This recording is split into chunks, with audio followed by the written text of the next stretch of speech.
오늘은 이제 창세기 네 번째 시간인데요. 노아의 복음 첫 번째 심판의 위로라는 제목으로 함께 하나님 말씀 나누겠습니다. 오늘 창세기 저자는 노아의 홍수 사건을 다루고 있습니다. 홍수 사건. 이 사건을 볼 때 여러분 혹시 어떤 마음이나 생각이 드시나요? 이 교회를 조금 다녀보신 분들은 홍수 사건은 사실 잘 알고 있는, 되게 많이 들어본 사건이죠. 이 사건을 볼 때 어떤 생각이 드시나요? 저는 신학생 시절에 한참 이런 생각이 든 적이 있어요. 이 사건을 생각할 때, 야, 이 사랑의 하나님이라고 하면서, 하나님이 사랑의 하나님인데 어떻게 이렇게 사람을 심판하실 수 있을까? 그냥 심판이 아니라 야, 너 잘못했어, 잘했어, 이걸 따지는 게 아니라 막 구시대적이고 반인륜적으로 이 홍수라는 걸로 사람들을 다 죽였잖아요. 딱 8명 빼고 다 죽였습니다. 그죠? 8명, 9명 빼고 다 죽였어요. 10명도 안 되는 사람들을 빼고 온 인류를 다 죽였습니다. 하나님이. 어떻게 사랑의 하나님이 이런 말도 안 되는 반인륜적인 일을 하셨을까? 이런 생각을 신학교 2학년 때 한창 했던 적이 있습니다. 그랬었는데 여러분은 어떠신가요? 혹시 이런 생각하시는 분 없으신가요? 평소에 성경에 대한 고민을 안 하시는군요. 네. 노아의 홍수를 통해서 하나님이 뭘 드러내고자 하셨던 건지 오늘 3가지로 살펴보겠습니다. 첫 번째는 심판의 필요. 이 심판이라는 것이 왜 필요한지에 대해 살펴보고, 두 번째로 심판의 원리. 그럼 어떤 식으로 하나님이 심판하시는가? 마지막으로 3번째, 심판의 위로. 왜 심판은 우리에게 위로가 되는지 차례대로 살펴보겠습니다. 첫 번째, 심판의 필요입니다. 본문은 하나님이 이 심판하시는 하나님이시라는 걸 보여주세요. 심판하시는 하나님. 사람들이 범죄를 할 때 하나님은 심판하시는 분이라는 거죠. 뭔가 죄를 지은 사람을 심판하신다. 오늘 그래서 7절 말씀을 보시면, 이르시되 내가 창조한 사람을 내가 지면에서 쓸어버리되 사람으로부터 가축과 기는 것과 공중의 새까지 그리하리니 이는 내가 그것들을 지었음을 한탄함이니라 하시니라. 사실 우리는 이 말을 듣자마자 불쾌함이 확 올라올 수 있습니다. 특히 이 믿음이 조금 연약하거나 이 교회를 안 다니시는 분들, 믿지 않으시는 분들은 이 말을 들으면 불쾌함이 올라올 수 있어요. 우리는 우리의 삶을 살 때 내 삶의 결정들에 대해서 다른 사람들의 얘기를 듣곤 합니다. 내가 뭘 결정했을 때 부모님의 얘기를 듣던지 아니면 직장 상사의 조언을 듣던지 여러 사람들의 얘기를 듣곤 해요. 근데 다른 사람들이 나를 도와주지도 않으면서 내 결정에 대해서 뭔가 도움을 주지도 않으면서 자꾸만 이런저런 평가들을 하면 무슨 마음이 들죠? 네가 뭔데? 이 마음이 들죠. 네가 뭔데? 내 인생의 결정에 대해서 네가 왜 딴지를 거는 거야? 이런 마음이 든다는 거예요. 우리 삶에 어떤 이런 개입들이 많아요. 우리의 삶의 결정들에 대해서, 삶의 걸음들에 대해서 이런 개입들이 많습니다. 그런데 우리는 그 개입에 대해서 분명하게 대응을 한다는 거예요. 이 심판이라는 걸 읽을 때 이런 느낌들이 똑같이 든다는 거죠. 하나님 당신이 도대체 누구시길래 이 내 삶을 별로 도와주지도 않으면서 내 삶에 별로 그렇게 뭘 해주지도 않으면서 왜 갑자기 나타나서는 창세기 6장에 막 내 삶을 판단하고 막 심판하겠다고 왜 나한테 이렇게 다가오십니까? 이 느낌이 우리 알게 모르게 우리 안에 있다는 겁니다. 그러면 성경이 드러내고 있는 건 뭘까요? 갑자기 하나님이 막 딴지를 걸고 계신다. 갑자기 하나님이 내 삶에 막 심판하겠다고 막 딴지를 건다. 이런 게 아니라 성경이 드러내고 있는 건 이런 겁니다. 오히려 이 땅에 확실한 심판 같은 건 없고 사랑만 있으면 된다고 말하는 그 믿음이 오히려 내 삶을 더 답답하게 하고 내 삶을 점점 이해되지 않게 하고 점점 더 분노가 일어나도록 만든다. 이걸 보여준다는 거예요. 사랑만으로는 안 된다는 걸 보여준다는 겁니다. 인간은 자유로운 삶을 원하면서도 또 한편으로는 심판이 없이는 절대 안 돼라는 본능적인 마음을 가지고 있다는 거죠. 우리가 내면적으로는 알게 모르게 이 심판을 바라고 있다는 것을 제가 설교 중에 몇 번 말씀드렸던 이 C.S. 루이스가 이렇게 표현을 합니다. 화면 보여주세요. 우리는 명예를 비웃으면서도 우리 중에 배신자가 생기면 충격을 받습니다. 이렇게 표현을 했어요. 이 명예라는 말을 우리나라식으로 바꾸면 이런 거예요. 우리는 충성을 비웃으면서도 우리 중에 배신자가 생기면 충격을 받습니다. 무슨 말인지 이해 가세요? 우리가 충성하는 사람이 있으면 막 비웃어요. 원칙을 지켜서 누군가에게 충성을 막 하는 사람 보면 뭘 저렇게까지 해. 와, 뭐야. 이렇게 비웃는데 배신자가 나오면 또 거기에 충격을 받는다는 거예요. 사람들이 원칙이나 가치를 얘기하는 사람들을 무시한다는 거죠. 어떤 원칙을 따라 살고 어떤 가치를 중요히 여기면서 사는 사람들을 무시한다는 겁니다. 야, 요새 누가 그렇게 살아? 누가 그렇게 답답하게 살아? 회사를 가도 학교를 가도 야, 누가 요새 선생님을 존중해? 뭐 선생님 그냥 나한테 뭐 가르쳐주는 사람이지 뭘 그렇게 막 네 마음을 열과 성을 다해서 뭘 섬겨? 누가 요새 그 자기 직장 상사를 그렇게 존중해? 그냥 나랑 같이 일하는 사람일 뿐이지. 그러니까 누가 하나님만 보고 살아? 다 먹고 살자고 하는 일인데 누구나 다 어느 정도는 타협하는 거다. 누구나 다 어느 정도는 타협하고 사는 거야. 그러니까 너 그만 좀 해. 너 혼자 착한 척 하지 마. 이런 생각을 이제 알게 모르게 사람들이 한다는 거죠. 근데 어떤 사람이 이런 와중에 진짜 나를 배신하고 가버려요. 그러면 그래, 그것도 뭐 자연스러운 거지. 배신도 있을 수 있지라고 얘기하지 않고 저런 건 벼락 맞아 죽을 놈이야. 이렇게 자연스럽게 나온다는 거예요. 그러니까 내가 그렇게 살 때는 심판이 필요 없다고 하는데 실제로 배신자나 그렇게 사는 놈들이 내 앞에 나타나면 저놈은 심판해야 되고 저건 나쁜 거야 라고 본능적으로 생각하게 된다는 겁니다. 한 청년이 직장에서 진짜 잘 나가고 있었어요. 전혀 문제 없이 취업도 되게 일찍 해가지고 탄탄대로를 걷고 있었습니다. 근데 자기가 생각하는 하나님에 대한 가치관이 있었어요. 뭐냐면 하나님은 사랑의 하나님이시라는 겁니다.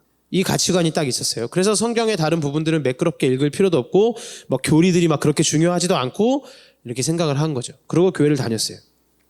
그리고 능력도 있었기 때문에 회사에서 막 갈등이 생기면 내 지식과 내 힘과 내 경험으로 어느 정도 충분히 조정 가능한 사람이었어요. 자신의 삶의 문제들을 자기 힘으로 해결할 수 있는 사람이었다는 거죠. 근데 아직 막내잖아요. 아직 사회 초년생이고 막내다 보니까 사람들이 계속 나를 압박하기 시작하는 거예요. 내가 막 일은 잘하지만 내가 능력은 뛰어난데 막내라는 위치에 있어서 사람들이 계속 나를 압박합니다. 근데 나는 이런 상황들을 얼마든지 감당할 수 있다. 그래가지고 이 어르신들이 나를 참 괴롭게 하는구나. 뭐 그래도 뭐 괜찮지 뭐 이러면서 여유로운 마음을 가지고 이 감사 부서에 어느 정도 조치가 될 수 있도록 그것을 얘기했단 말이에요. 선배들이 나한테 어떻게 좀 이렇게 합니다. 근데 조금 힘드네요. 이렇게 좀 여유로운 마음을 가지고 얘기를 했어요. 이러면 이제 내가 더 이상 괴롭지 않겠구나. 이렇게 얘기를 했습니다. 근데 어떤 일이 벌어졌을까요?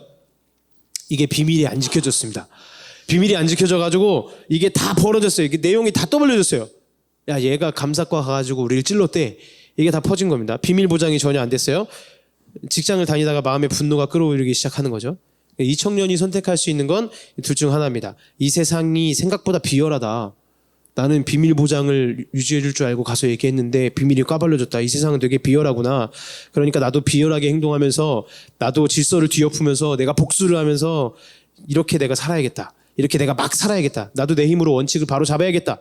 이렇게 하든지 혹은 내 분노를 참고 제한된 이 행동 안에서 그렇게 제한된 속에서도 내가 뭔가를 조치를 하면서 때를 기다리겠다. 이 두 가지 길이 있을 거예요. 뭐가 맞는 것 같아요? 우리 마음의 두 번째가 맞는 것 같기는 하단 말이죠. 우리는 기독교인이니까 내가 막 내 분노를 드러내고 막 하는 것보다 조금 참고 때를 기다리자. 때가 있을 거야. 하나님의 방법이 있을 거야.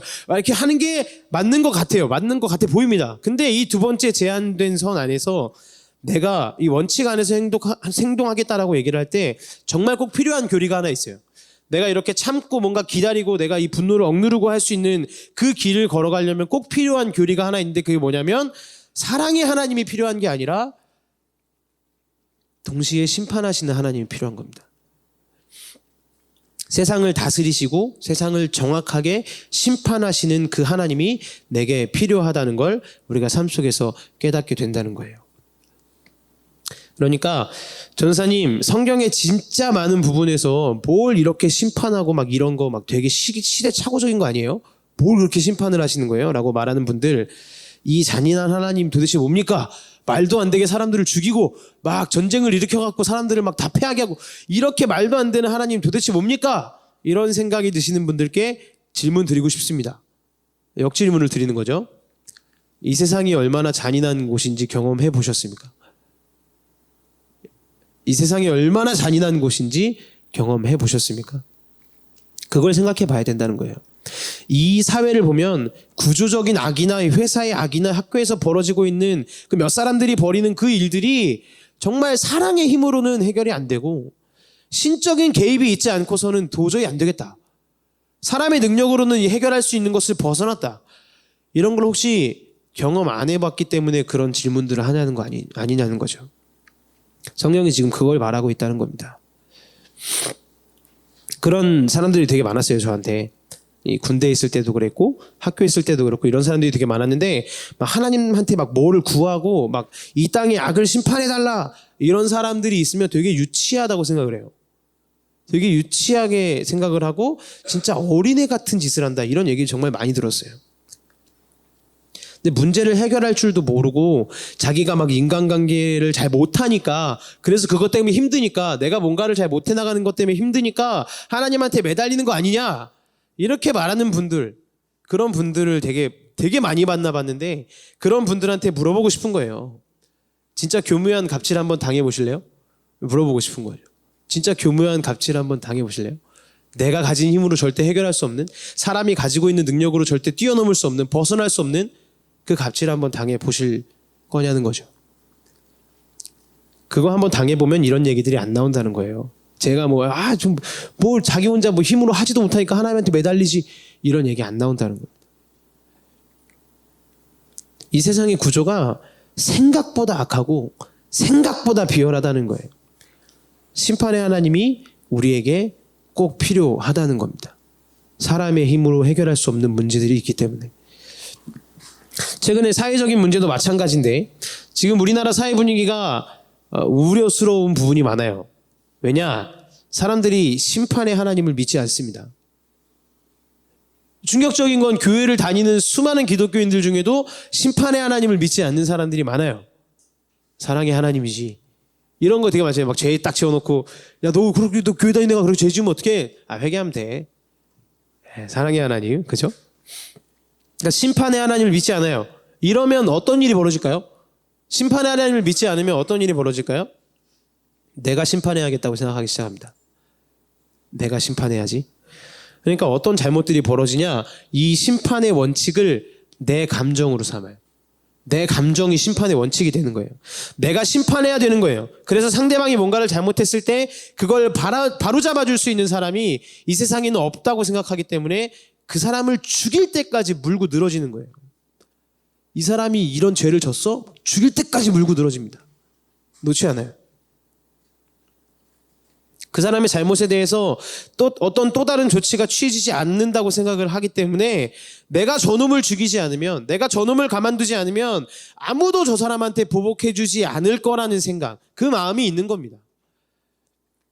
근데 당한 사람은 어떻게 생각할까요? 그걸 당한 사람은 왜 이렇게 나를 세게 때려? 왜 이렇게 나를 물고 늘어지지? 그게 또 억울한 거죠. 더 세게 복수합니다. 더 세게 때려요. 더 세게 물고 늘어집니다. 그러면 복수당한 사람은 또 어떻게 해요? 잘못한 놈이 방귀 낀 놈이 성낸다고, 그죠? 다시 복수를 하는 거예요. 네가 잘못해서 내가 이렇게 했는데 너 나한테 복수했어? 나 너한테 또 복수할 거야. 이 악순환이 계속해서 반복된다는 겁니다. 이게 심판의 하나님을 믿지 않기 때문에 생겨나는 이 사회의 일들이에요. 누군가가 심판해주지 않는다고 생각하기 때문에. 누군가 그 사람의 죄에 대해서, 그 사람의 잘못에 대해서, 나를 힘들게 하는 그 사람에 대해서 누군가 심판해주는 사람이 없다고 생각하기 때문에 내가 심판해야겠다. 내가 가만두지 않겠다. 이 사회의 악순환입니다. 그래서 미로슬라브 몰프라는 신학자가 이 사회의 악을 줄이고 갈등을 최소화시키기 위해서 유일하게 필요한 게 뭐냐? 심판의 하나님이라고 하면서 이렇게 얘기를 합니다. 화면 띄워주세요. 궁극적으로 모든 것을 올바르게 되돌려 놓는 신이 있다는 걸 믿지 않는다면 나는 기꺼이 칼을 뽑아들고 끈모르는 복수의 소용돌이 속으로 빠져들 것이다. 모든 잘못을 바로잡고 완벽하게 대차대조표를 마감해주는 신이 있다는 확신을 가질 때에만 비로소 자제하는 능력이 생길 것 아닌가, 이렇게 얘기를 해요. 그러니까 우리 삶 속에서 사랑의 하나님만 믿는다면 무너질 겁니다 라고 얘기하는 거예요. 사랑의 하나님만 믿으면 무너질 겁니다. 사랑의 하나님만 믿는다면 이 나라는 무너지게 될 거라는 거예요. 한번 생각해 보세요. 어떤 문제가 생겼을 때 저한테 하나님 뜻을 물어보기 위해서 어떤 청년이 왔어요. 자기 삶에 문제가 생겨서 찾아왔어요.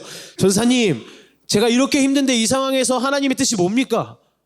미치겠습니다. 하나님의 뜻이 뭡니까? 안 느껴지니까 말 좀 해주세요. 제가 이렇게 얘기하는 거죠. 하나님은 모든 사람을 사랑하셔. 네가 그 사람 때문에 힘들어도, 네가 그 사람 때문에 고통받아도 하나님 모든 사람을 사랑하셔. 제 목회자가 그렇게 저한테 얘기했으면 저는 이랬을 거예요. 하나님 그냥 집어치우세요. 전사님, 저 그런 교회 안 다닐랍니다. 저는 그랬을 거예요. 성경은 그런 하나님을 말하고 있지 않아요. 나의 하나님이 나에게 위로가 되시는 것은 무엇이냐? 사랑의 하나님이심과 동시에 심판의 하나님이시기 때문이라는 거예요. 시편 145편 20절을 보면 이렇게 얘기합니다. 여호와께서 자기를 사랑하는 자들은 다 보호하시고 악인들은 다 멸하시리로다. 어떤 방법인지 어떤 때인지는 모르지만 내가 믿는 그분이 이 세상을 다스리시고 있고 현재 벌어지는 그 모든 일들을 저울에 달아보고 계신다. 그 평안이 내가 증오심에서 벗어나서 어떤 제한된 선 속에서 대응할 수 있도록 내 삶을 평안하게 이끌어 간다는 거예요. 두 번째로 살펴볼 건 심판의 원리인데요.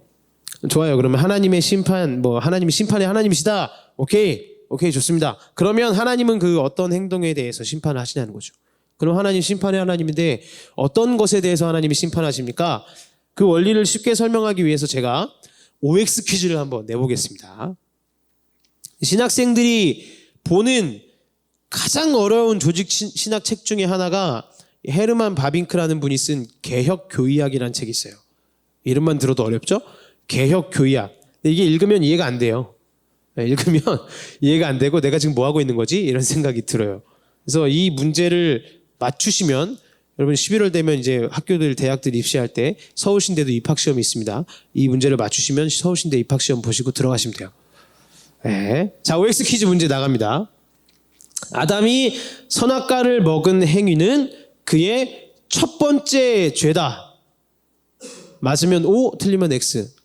당신의 선택. 자, 올까요, X일까요? 여기 자신 있게 기현 청년이 X를 들어주는데. 자, 첫 번째 죄일까요, 아닐까요? 정답은 X입니다. 맞췄어요. 정답 어떻게 맞췄지? 예, 신기합니다. 자, 서울신학대학교 입학 면접에 꼭 지원하시길. 네. 자, 정답은 X입니다. 틀렸어요. 그럼 뭡니까? 그럼 뭘까요? 그럼 그 전에 아담이 죄를 지었다는 얘기인가요? 그 전에 아담이 죄를 지었다는 얘기인가요? 이게 조금 얘기가 다릅니다. 그의 첫 번째 죄가 아니라 이건 무슨 죄냐면 이 바빙크가 이렇게 설명을 해요. 한번 잘 들어보세요. 먹은 행위 자체는, 그러니까 선악과를 먹은 행위 자체, 화면에 있습니다. 화면 띄워주시고, 말이 어려우니까 보면서 들어야 돼요. 자, 먹은 행위 자체는 이미 내면에 발생한 도덕적인 변화를 드러낸 것이었다. 엄격하게 말하자면 그것은 첫 번째 죄가 아니라 완성된 죄다. 죄악된 행위에 선행했던 지성의 죄악된 계획들과 마음의 제약된 경향들을 이 뱀의 유혹을 받아서 촉발됐고 인간의 의지에 의해서 발전했다. 인간이 하나님의 교제와 하나님의 법 외부에 설 때 빛이 사라지면 어둠이 오는 것처럼 죄악된 상태가 자연히 들어온다. 이렇게 설명했어요. 이 글을 통해서 뭘 얘기하고 싶냐면 심판의 원리가 뭐냐는 거죠. 자꾸 교회에 와서 사람들이 뭐라 그러냐, 야, 하나님 무슨 술 담배하고 막 그런 것 좀 했다고 뭘 쓸어버리겠다 그러고 자꾸 여자 문제 이성 문제 막 가져갔다 해서 막 뭘 이렇게 심판하겠다 그러고 이건 좀 아니지 않냐. 그래요. 제가 어렸을 때 좀 음란하게 살았습니다. 하나님, 제가 좀 어렸을 때 막 음란한 거 좋아해가지고 그렇게 살았어요. 잠깐 그랬어요. 근데 회개했잖아요. 근데 그거 가지고 뭘 쓸어버리겠다, 막 홍수로 막 밀어버리겠다, 죄를 막 심판하겠다, 그거 좀 아니지 않습니까? 이런 생각이 많은 사람들 안에 든다는 거예요. 많은 사람들 마음속에 이런 생각이 있다는 겁니다. 착각하고 있는 게 뭘까요? 이런 생각을 하는 사람들 마음속에 무슨 마음이 있냐면, 아, 하나님은 내 행동대로 심판하시는구나. 이 생각이 있는 거예요. 내 행동대로 심판하시는 하나님이구나. 그런데 오늘 심판의 원리를 성경에서 뭐라고 얘기하냐? 그 사람의 마음의 방향. 이 마음의 방향이 심판의 원리라는 거예요. 마음의 방향이 뭘까요? 그 사람의 내면에 이미 내가 심판자고 인생에 있어서 옳은 것은 내가 결정합니다. 이럴 때 그 사람을 심판하신다는 거예요. 이런 마음을 가지고 있는 사람을 심판하신다는 겁니다. 똑같이 오늘 심판의 원리가 성경에 나와요. 2절 말씀을 보세요. 우리 오늘 본문 2절 말씀, 창세기 6장 2절 말씀 함께 다 같이 읽어보겠습니다. 시작.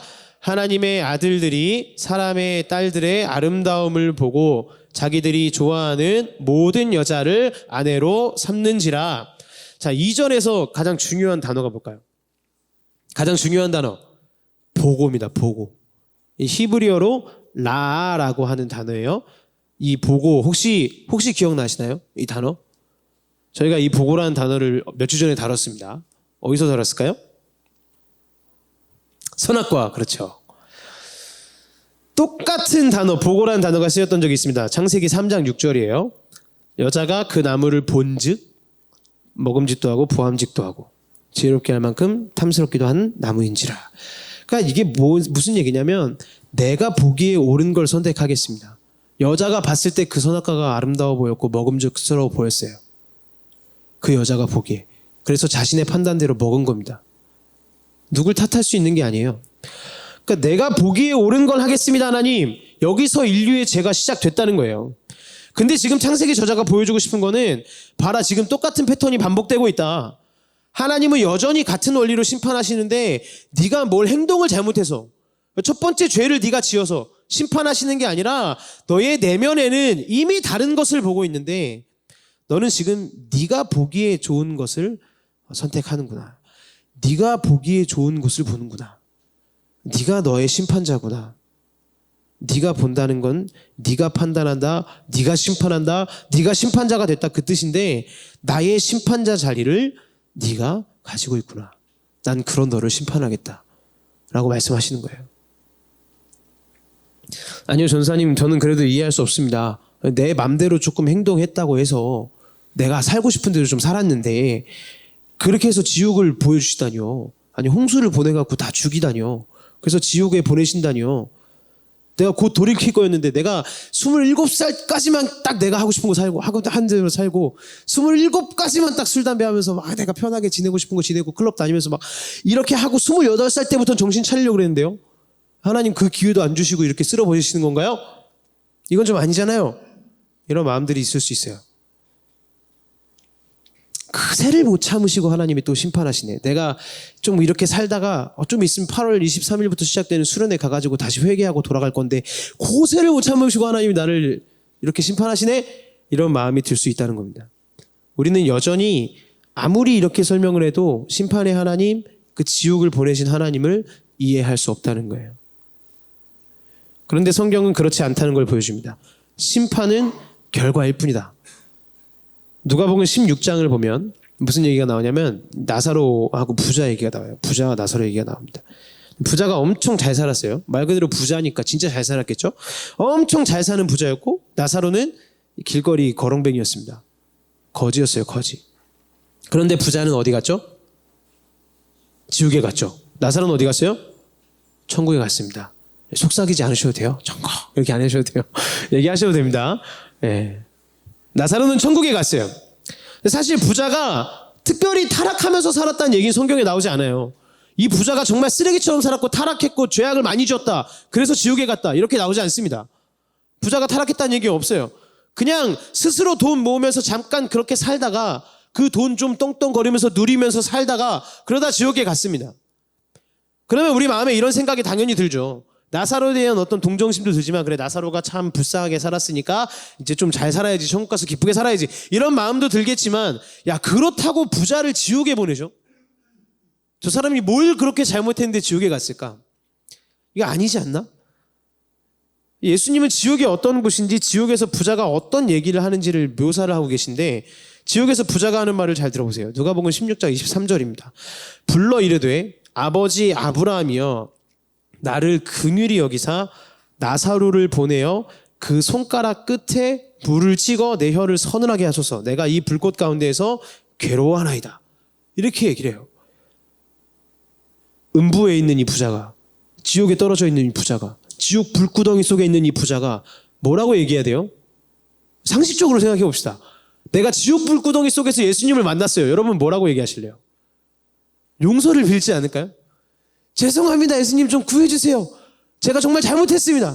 그러니까 용서해달라 얘기, 나 이제 잘할 테니까 천국으로 다시 보내달라, 이런 얘기 한마디도 하지 않습니다. 이 부자는 뭐라 그러냐? 내가 부려먹던 나사로, 내가 종으로 써먹으려고 했던 나사로, 나보다 거지처럼 살던 나사로, 내가 늘 무시하던 그 나사로, 그놈 좀 시켜가지고 물 좀 떠와서 달라고 해주세요. 이게 무슨 말인지 아시겠어요? 나는 지옥의 형벌이 나한테 다가와도, 하나님의 그 심판이 나한테 다가와도 내 이기심과 내 자기 중심적인 마음과 너를 부려먹는 주인된 나의 마음을 절대 놓치지 않는다는 거예요. 이걸 포기하지 않는다는 겁니다. 그 결과가 지옥이라는 거예요. 지옥은 막 불이 활활 타고 예수님이 아무리 보내달라 그래도 막 절대 안 보내줄 것 같고 넌 이미 늦었다고 막 이런 말을 하는 곳이 아니라는 겁니다. 지옥은 어떤 곳이냐? 끝까지 자기가 그 마음을 놓지 않는 상태, 그게 우리 삶에 있는 지옥이라는 거예요. 그래서 팀 켈러 목사님이 지옥에 대해서 이렇게 설명을 합니다. 우리는 그들의 자만심, 망상, 자기연민, 남들은 모두 틀려먹었다는 확신, 남들은 모두 바보 등신이라는 확신 따위가 도무지 끌 수 없는 불길처럼 활활 타오르는 것을 보게 되는 것이다. 우리 마음속에요. 겸손이라고는 눈을 씻고 찾아봐도 볼 수 없다. 그들은 자기중심이라는 감옥에 완전히 갇혀버리고 자신 이외의 모든 사람을 탓하면서 계속해서 갈기갈기 찢겨져 나가는 것이다. 그런 상태를 확대해서 보면 그게 바로 지옥이다. 저는 제 지식과 힘 가지고 내 인생 내가 다 판단할 수 있으니까 저한테 간섭하지 마세요. 제가 제 나름대로 성실하게 꾸며내겠습니다. 제가 제 나름대로 성실하게 살아내겠습니다. 이게 우리 삶에 펼쳐진 지옥이라는 거예요. 행동이 심판의 원리라고 생각하시면서 그게 불만이셨던 분들, 내가 그냥 요거 행동했다고 날 심판하신다고 이렇게 불만이셨던 분들 다시 생각해 보시길 바라요. 하나님의 원리는, 하나님의 심판의 원리는 마음의 방향입니다. 행동이 아니에요. 내가 지금 잘 행동한다고 생각하시는 분이 있겠죠. 나는 하나님 앞에서 부끄럽지 않다. 내가 잘 행동하고 있다.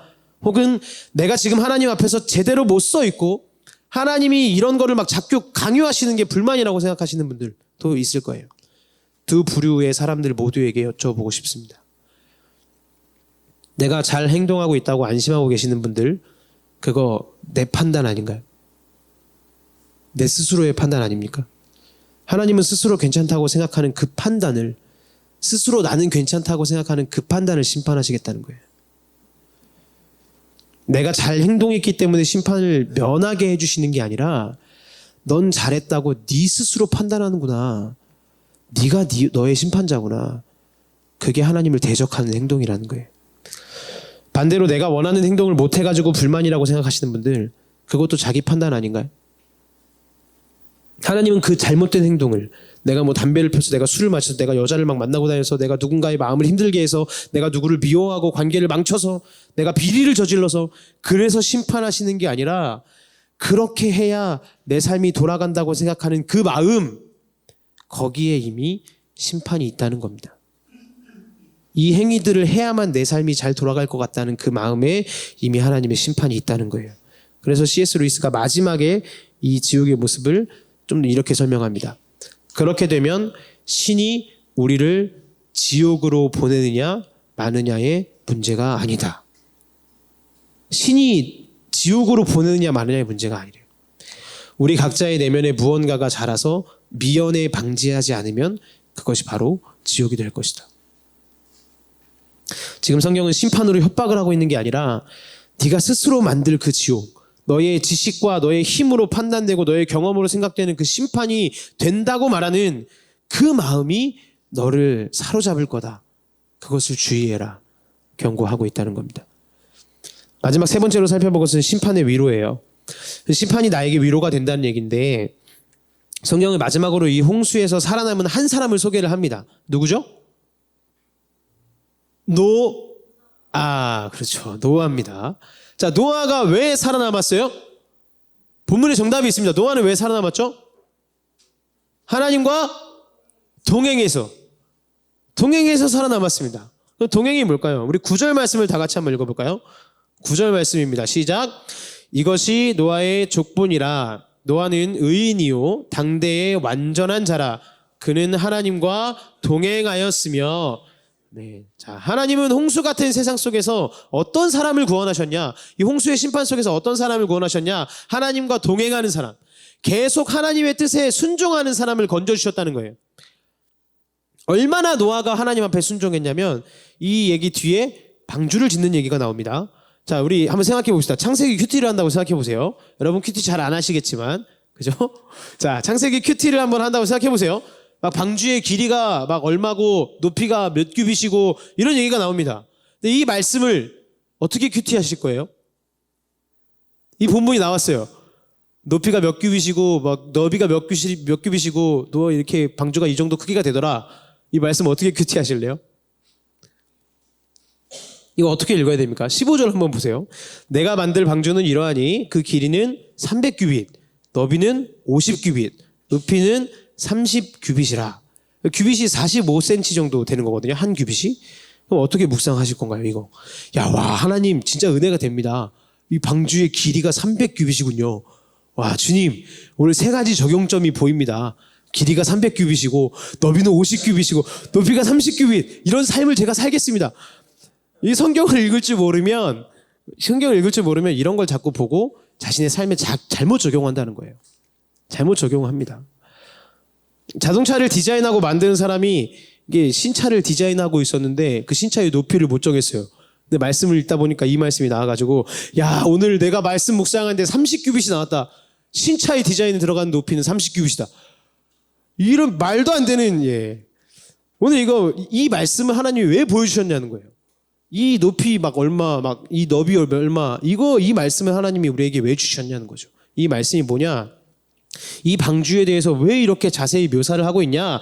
방주가 얼마나 자세하게 생겼는가를 보여주는 게 아니라, 그걸 보여주고 싶었던 게 아니라, 하나님의 뜻에 순종하고 있는 노아가 얼마나 세심하게 그분과 동행했는가를, 그 노아가 얼마나 세밀하게 하나님의 음성에 귀 기울이고 있었는가를, 얼마나 세심하게 그 센티미터까지 재고 있는가를 보여주고 있다는 거예요. 노아는 하나님께 이렇게 순종했고 하나님과 이렇게 동행한 사람이었습니다. 한치의 오차도 틀림없이 하나님 말씀에 순종한 사람이라는 걸 보여주는 거예요. 근데 여기까지 딱 설교가 끝나면 이제 성경의 메시지를 어떻게 외칠 거냐는 거죠. 자, 이런 설교가 있다고 생각해 보세요. 여러분, 이제 설교 다 끝났습니다. 노아처럼 사세요. 순종하세요. 열심히 따라가세요. 여러분, 그렇게 살면 홍수 안 당할 거고, 이렇게 노아처럼 안 살면 홍수에 다 쓸려 내려갈 겁니다. 이러면 잘된 선교인가요? 잘된 선교일까요? 여러분, 노아 닮으세요. 아니면 심판 임합니다. 이런 설교는 잘못된 설교라는 거예요. 잘못된 설교입니다. 성경은 지금 그 말을 하고 싶은 게 아니에요. 성경은 우리에게 뭘 말하고 있냐? 첫 번째, 미안합니다. 당신은 이미 노아가 아닙니다. 그 얘기를 하고 싶은 거예요. 노아처럼 사세요라고 말하고 싶은 게 아니라, 미안하지만 이 글을 읽고 있는 당신은 이미 노아가 아닙니다. 그걸 보여주고 싶은 겁니다. 두 번째, 그런데 노아도 한계가 있었습니다. 8명밖에 구하지 못했어요. 이걸 말하는 거예요. 방주에 들어간 8명밖에 구하지 못했습니다. 당대의 의인이었다고 말한 노아, 당대의 위대한 사람이었고 하나님이랑 동행했다고 하는 그 노아가 8명밖에 구하지 못했어요. 이걸 말하고 있다는 거예요. 노아가 위대한 사람이었고 당신들이 이 노아를 따라 살아야 됩니다. 당신들이 노아를 삶을 닮아야 됩니다. 이런 얘기를 하려고 했다면 뒤에 이런 구절은 뺐을 거예요. 창세기 9장 20절을 보면 노아가 농사를 시작하여 포도나무를 심었더니 포도주를 마시고 취해서 그 장막 안에서 벌거벗은지라, 이 말씀이 나옵니다. 지금 노아가 엄청 위대한 사람이고 노아를 배웠어야 되고 우리가 노아를 따라가야 되는 삶이면 노아의 이런 치부를 굳이 드러낼 필요가 없어요. 하나님과 동행했던 사람들이 하나님의 임재를 떠나니까 술 취해서 다 벗고 놀았다는 거예요. 이 얘기를 왜 씁니까? 우리가 노아를 닮을 거면. 이 연약한 얘기를 뭐하러 쓰겠어요? 성경이 말하고자 하는 건 두 가지입니다. 미안하지만 당신은 이미 노아가 되긴 글렀습니다. 당신은 노아처럼 살 수 없어요. 두 번째, 그런데 그 노아도 한계가 있었습니다. 이 두 가지 얘기를 우리에게 보여주는 겁니다. 그럼 성경은 도대체 이걸 통해서 뭘 우리에게 말하고 싶냐? 우리는 성경 전체를 가지고 있기 때문에 계속해서 창세기에서 얘기하고 있습니다. 성경 전체가 한 스토리라고 말씀드리고 있어요. 우리는 성경 전체를 가지고 있기 때문에 성경의 다른 곳에서 노아에 대해서 말하고 있는 구절들을 찾아볼 수가 있어요. 베드로전서 3장 20절입니다. 화면을 보고 다 같이 한번 읽어볼게요. 시작. 그들은 전에 노아의 날 방주를 준비할 동안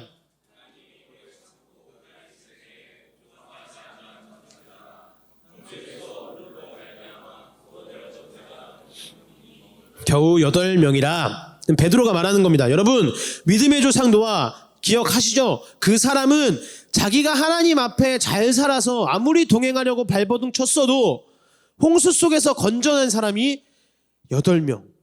지 가족밖에 못 구했습니다. 그 정도밖에 안 됩니다. 지금 베드로가 이렇게 얘기하고 있는 거예요. 뭐냐? 그 노아는 모형이었다. 모형. 노아는 샘플이었습니다.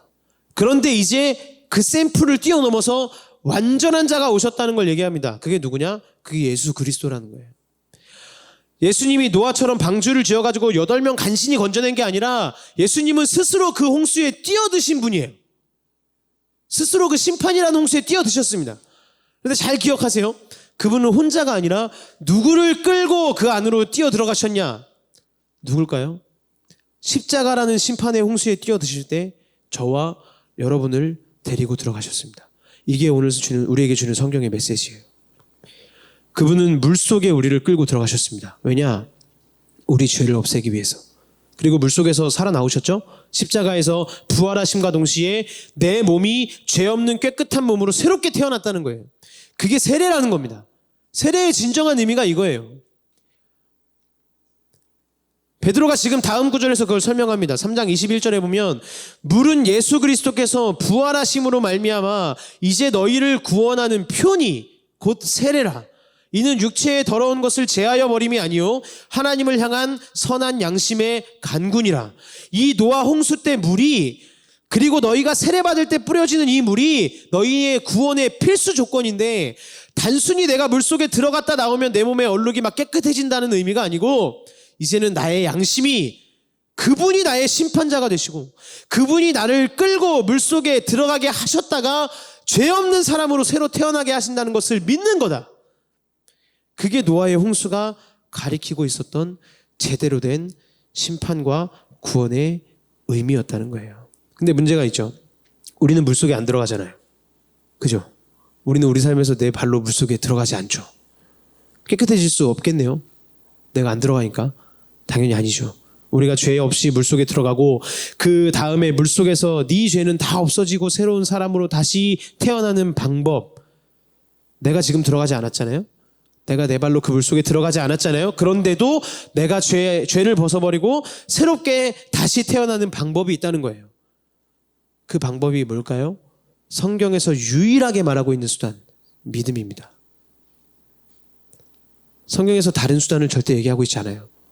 이 물에서 나와서 거듭나고 죄가 없어져서 깨끗한 몸이 되는 방법, 성경에서는 믿음, 한 가지 수단 얘기합니다. 골로새서 2장 12절이에요. 너희가 세례로 그리스도와 함께 장사되고 또 죽은 자들 가운데서 그를 일으키신 하나님의 역사를 믿음으로 말미암아 그 안에서 함께 일으키심을 받았느니라. 이게 믿음이라는 거예요.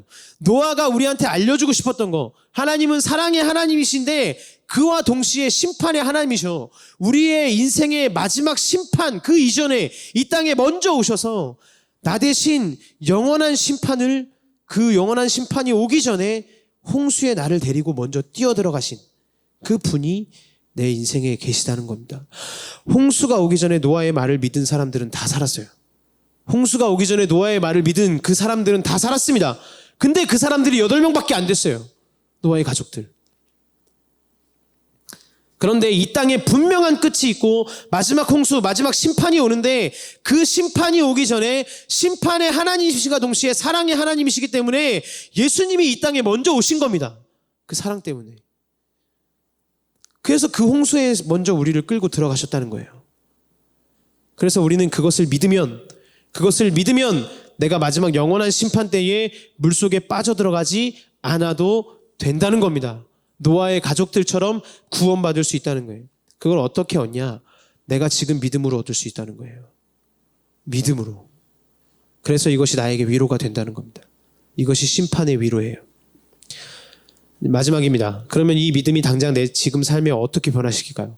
이 믿음이, 그래요, 전도사님 믿음이 알겠습니다. 근데 그 믿음이 내 삶을 어떻게 변화시킵니까? 첫 번째, 내가 이 땅에서 다시는 심판당하지 않습니다. 이 믿음이 있으면 내가 이 땅에서 심판당하지 않아요. 어떤 사람이 날 심판합니다. 날 평가해요. 그 사람의 기준으로 날 보는데 나는 어떤 존재냐? 나는 다시 태어난 존재예요. 예수님과 함께 다시 새롭게 태어난 깨끗한 존재라는 거예요. 그래서 내 자신의 정체성을, 내가 이 믿음의 정체성을 가지고 있으면 다른 사람이 나를 심판할 수 없다는 겁니다. 다른 사람이 멋대로 나를 평가하고 멋대로 나에게 잣대질을 하면서 나에 대한 생각들을 펼칠 수 없다는 거예요. 사회생활에서, 직장에서, 관계의 모든 부분에서 나에 대한 심판은 더 이상 있을 수 없습니다. 나의 영원한 심판은 끝났어요. 이게 믿음 있는 사람의 삶입니다. 두 번째, 내 자신을 깨끗하게 바라본다는 거예요. 요즘 하는 행동들로, 요즘 내가 짓고 있는 죄들로, 요즘 내가 살아가면서 하고 있는 행동들로 나를 바라보지 않게 돼요. 이거 정말 중요한 겁니다. 주일에 올 때마다 우리 마음을 힘들게 하는 게 뭔가요? 내가 하나님 말씀대로 못 산다는 거죠. 내가 하나님 말씀대로 못 사는 게 좀 마음에 찔림이 되고 어렵다는 거예요. 하나님 말씀대로 전도사님이 저렇게 앞에서 막 얘기하면서 하지 말라고 강조한 거 내가 그 짓을 해요. 한 주 동안 그 짓을 합니다. 하지 말라는데 그것만 했어. 그게 내 마음을 힘들게 만든다는 거죠. 사람들이 어떻게 생각하냐면 신앙생활하면서 그래, 예수님 때문에 내가 깨끗하게 됐어. 근데 집에 가니까 똑같아요. 똑같이 더러운 짓을 해요. 똑같이 죄를 계속 범한단 말이에요. 그럼 어떻게 생각하죠? 나는 원래 이런 놈이구나. 나는 변화되지 않는구나. 이렇게 생각한다고요. 그런데 이 말이 틀렸다는 겁니다. 이게 잘못된 생각이라는 거예요. 성경에서 원래 나는 어떤 사람이냐고 말하냐면 원래 나는 깨끗한 사람이라고 말합니다. 예수님이 십자가에서 죽으시고 부활하신 그 순간부터 나는 이미 그 물속에서 건져져서 깨끗한 사람이 됐어요. 나는 원래부터 깨끗한 사람입니다. 말씀과 세상 사이에서 지금 정체성이 막 흔들리잖아요. 내가 뭘 지켜야 될지 모르겠고 뭘 행해야 될지 모르겠고 난 계속 죄짓고 계속 이 짓거리를 하고 있는데 교회에서는 막 전도사님이 자꾸 깨끗하다 그러고 막 뭐 치유받았다 그러고 새로워졌다 그러고 그럼 뭐가 원래입니까? 뭐가 우리의 원래 삶이라는 거예요. 나는 원래 깨끗해진 사람이야. 우리가 내 삶을 벗어날 때 뭐가 내 원래의 상태입니까? 우리는 원래 깨끗해진 사람입니다. 그러니까 원래 상태로 돌아가자. 이렇게 반응하는 게 정상적인 반응이에요. 한 주 동안 내 삶에서 죄를 지을 때 나 원래 이런 놈인가 보다. 이 말 틀렸습니다. 잘못된 말입니다. 하나도 복음적이지 않은 말이에요. 나는 원래 다시 태어난 깨끗한 존재다. 그런데 잠시 지금 잘못 가고 있다. 잠시 잘못 가고 있다. 돌아가자. 이것이 정체성이 온전히 깨끗해져서 나를 깨끗하게 바라볼 수 있는 믿음의 사람이라는 겁니다. 말씀을 정리합니다. 노아의 홍수의 진정한 의미를 기억하십시오. 우리를 대신해서 그 물속에 먼저 뛰어드신 그분을 믿음으로 바라보세요. 우리의 정체성을 회복하고 이 땅을 마지막에 완전히 심판하실 것이고 동시에 자신의 홍수에 먼저 뛰어드신 분, 우리 구원의 문을 여신 그 예수 그리스도를 우리가 오늘도 새롭게 받아들이시기를, 믿음으로 그 예수 그리스도를 고백하는 모든 청년들이 되시기를 주님의 이름으로 축복합니다. 함께 찬양하겠습니다.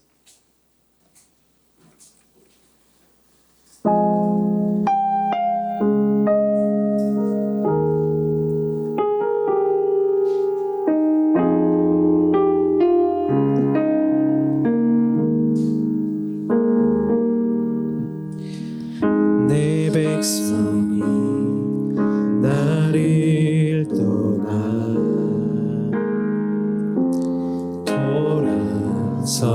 돌아섰지만 내 사랑이 내 백성을 포기 못하니 내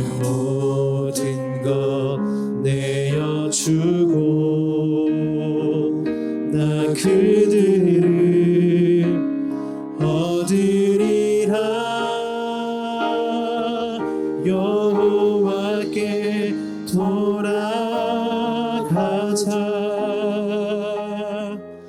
우린 돌아서도 그는 변치 않네. 여호와께 돌아가자. 우린 넘어져도 그 사랑 영원하네.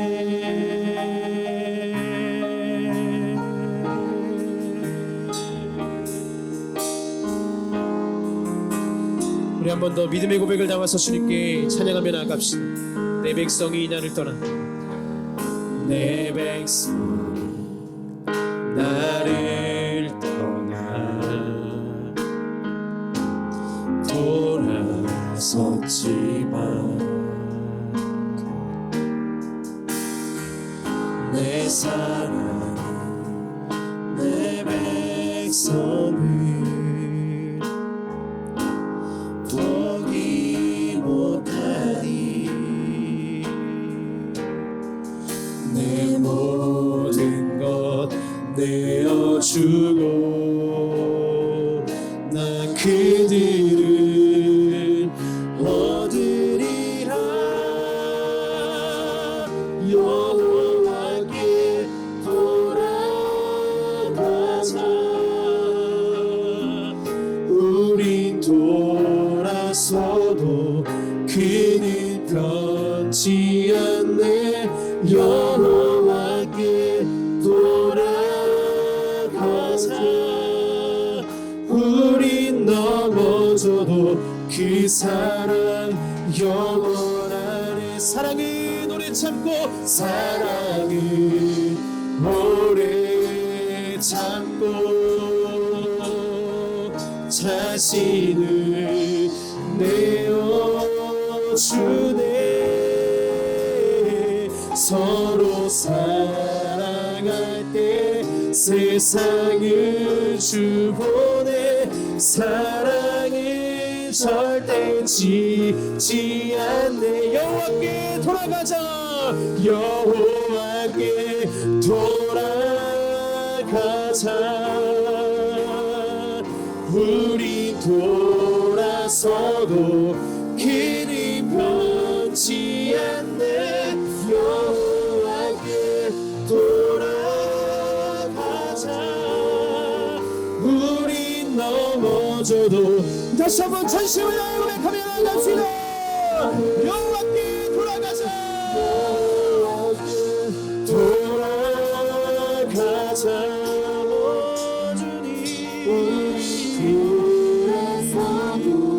그는 변치 않네. 여호와께 돌아가자. 우린 넘어져도 그 사랑 영원하네. 이 시간 같이 기도하며 나아갑시다. 이 시간 우리 주님의 사랑을 우리 마음속에 깊이 새기면서 사랑의 하나님이심과 동시에 심판의 하나님이신 그 하나님의 사랑과 위로를 우리의 삶 속에 새기면서 같이 기도하며 나아갑시다. 여러분, 지금 삶 속에 여러분의 인생 가운데에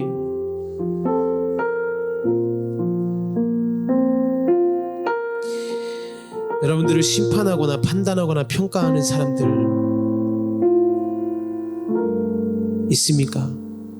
그 사람들을 만날 때 여러분들은 어떠한 감정 속에, 어떠한 느낌 속에, 어떠한 생각으로 그렇게 살아가시나요? 하나님이 우리 모든 인생의 심판자 되시고 주관자 되심에도 불구하고 나를 판단하는 그 사람을, 나를 심판하는 그 사람을 만났을 때에 복수의 마음이, 분노의 마음이, 하나님은 보이지 않고 내가 저 사람을 심판하고 내가 나를 심판하고 내가 나의 힘으로 무언가를 해봐야겠다, 복수의 칼날을 갈면서 그렇게 살아가시는 분 있지 않으십니까?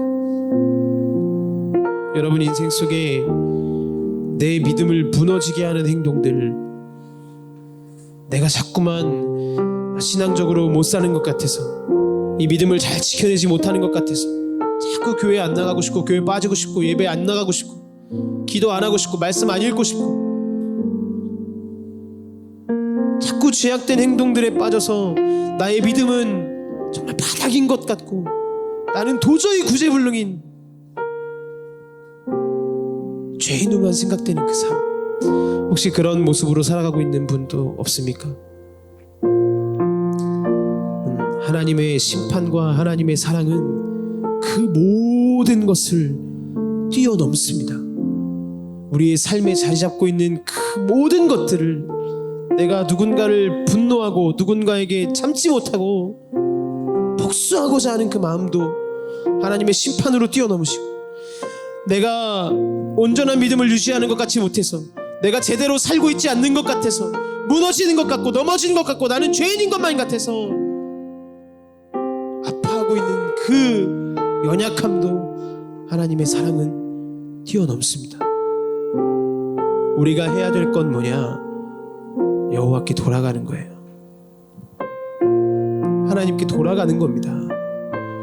우리의 행동으로 우리를 심판하시는 분이 아니에요. 내가 뭘 잘못했다고 해서, 내가 뭔가를 실수했다고 해서, 내가 무슨 죄를 지었다고 해서 나에게 홍수 심판, 나를 벌하고 나를 죽음의 길로 밀어넣으시는 분이 아니시라는 겁니다.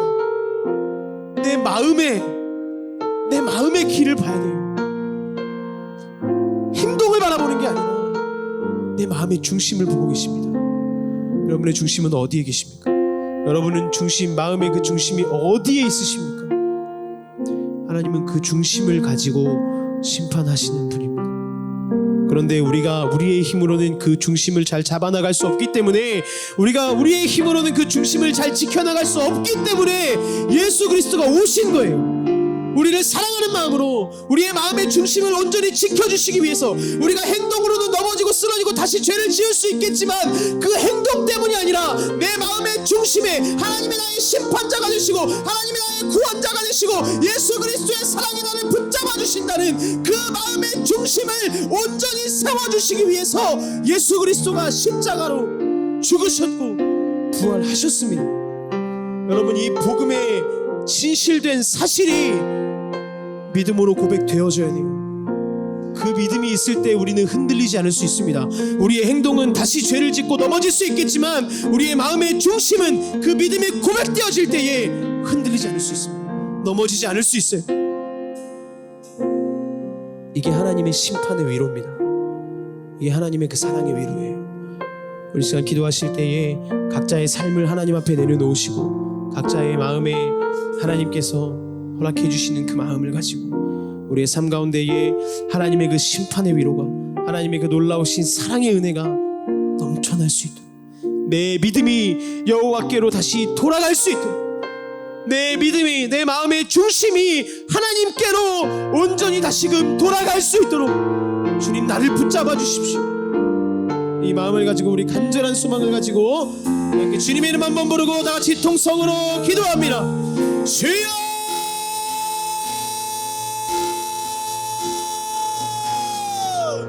아버지, 이 시간 기도하며 나아갑니다. 하나님, 이 시간 우리의 마음을 온전히 주님께 드리며, 하나님 내 삶을 주님 앞에 내려놓고 기도하며 나아갑니다. 주님, 지금 내 삶 가운데 어떠한 모습이 있습니까? 하나님, 내가 누구 때문에 힘들어하고, 내가 누군가와의 관계 때문에, 하나님 그 사람과의 관계 때문에 무거워하고 어려워하고 힘들어하고 지쳐가는 나의 삶 속에, 내가 나의 심판자가 되어서 내가 나의 힘으로 뭔가를 복수해보려고 하고, 나의 힘으로 대갚아보려고 하고, 나의 힘으로 해결해보려고 하는 아버지 하나님, 그 연약한 분노자의 심정을 가지고 살아가고 있지는 않습니까? 하나님, 또 어떤지는 하나님 내 마음속에 내가 죄악된 마음 때문에, 죄악된 삶의 모습과 행동 때문에, 그 행동으로 인해서 하나님이 나를 심판하신 것 같고, 그 행동으로 나를 무너뜨리실 것 같은 마음에 내가 내 믿음이 정말 바닥을 치는 것 같고 다시 일어날 수 없을 것 같은 그 연약한 심정 속에 살아가고 있는 자 있습니까? 하나님, 주님의 심판의 위로와 사랑의 은혜가 이 시간 우리의 모든 마음을 채워서 아버지 하나님, 온전히 주님의 은혜와 나를 사랑하는 하나님, 우리의 삶이 온전히 앞에 나아갈 수 있도록 주여, 우리의 믿음이 하나님께 돌아갈 수 있도록, 하나님의 은혜 가운데 돌아갈 수 있도록 나의 행동이 문제가 아니라 내 마음의 중심이 문제임을 다시 한번 기억하며 내 마음의 중심을 하나님께로 돌려 주님의 은혜와 하나님의 심판의 위로하심으로 말미암아 우리의 삶이 주님 안에서 살아갈 수 있도록 주여 우리의 삶을 온전히 붙잡아 주시고 주여 아버지 하나님께서 이끌어 주시고 하나님 충만하게 역사하여 주시옵소서. 이 시간 마지막으로 한 가지만 같이 기도했으면 좋겠습니다. 우리 당진 학예봉사의 시간을 위해서 우리 청년교회의 이름으로 우리 청년교회가 함께 기도하고 준비하며 이제 학예봉사 수련회를 성경학교를 섬기러 갑니다.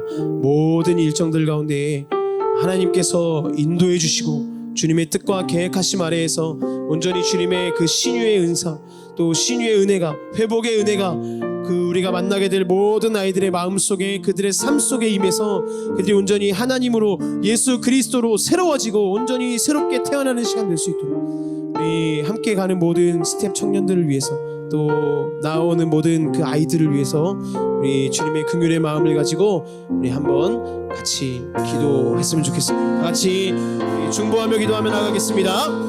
하나님 이 시간 당진 학예봉사를 위해서 함께 기도하며 나아갑니다. 하나님 주님께서 우리에게 귀중한 영혼들을 맡겨주셨는데 하나님 우리가 그 영혼들을 바라보며 주님의 사랑의 마음을 품기 원합니다. 우리에게 긍휼의 마음을 부어주십시오. 하나님 모든 시간을 통하여서 그 아이들 영원히 주님의 마음을 경험하게 하시고 예수 그리스도의 사랑을 경험하게 하시고 하나님의 놀라우신 복음의 은혜가 그 아이들의 마음속에 심어질 수 있도록 그래서 놀라운 주님의 회복의 역사와 새롭게 하심의 역사가 나타나서 그 인생 가운데 예수 그리스도로 말미암아 그 인생이 새로워지며 축복된 인생 될 수 있도록 주여 아버지 하나님 주님의 은혜로 역사하시며 하나님 충만하게 붙잡아 주시옵소서.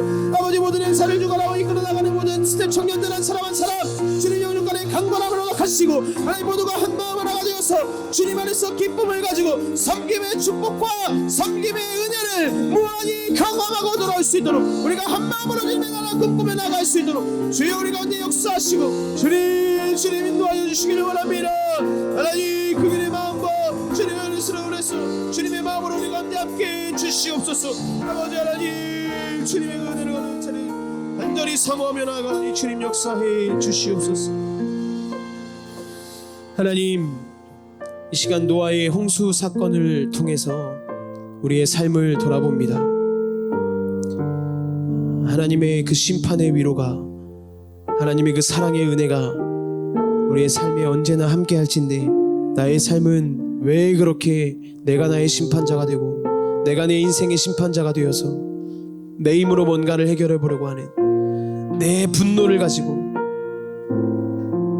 내 복수를 가지고 뭔가를 해결해 보려고 하는 연약한 삶을 살고 있는지요. 또 하나님의 그 사랑을 의지하지 못하고 왜 죄된 나의 행동과 그 행위에 얽매여서 나는 이런 놈이라고 나는 다시는 주님 앞에 돌아올 수 없는 사람이라고 단죄하며 정죄하며 스스로를 벼랑 끝으로 몰아가고 그렇게 살아가고 있는지요.